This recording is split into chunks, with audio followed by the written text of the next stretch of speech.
આજે તો ભરીને આવ્યા ત્યાં નરેશ બાબા જ્યાં નારિયેલનો ઢગલો દેખી ગયા એટલે આપણે તરત નરેશ મામા નારિયેલના ઢગલે પહોંચી ગયા.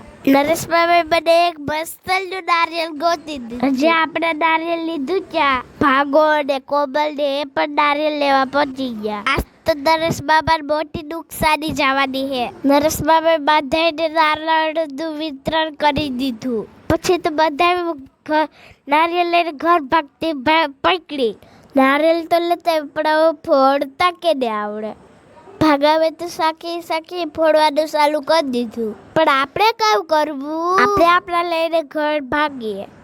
માન ઉપડતા તોય આપણે આપણા નારિયેલ લઈને ઘર આવતા. આપણું નારિયેલ તો બાબાએ ફોડી દીધું એટલે આપણા નારિયેલ પી લેવાનું. નારિયેલ એક નંબર છે ઓ ભાઈ. તમારે પણ પીવું હોય તો આ બાજુ એક ઢગલી આવી જઈશું. નારિયેલ પીને આપણે મસ્તીલા વાતાવરણમાં લેસન કરવા મંડી ગયા. એટલે હું મારું લેસન કરી. મળી આવતા બ્લોગમાં. Bye bye.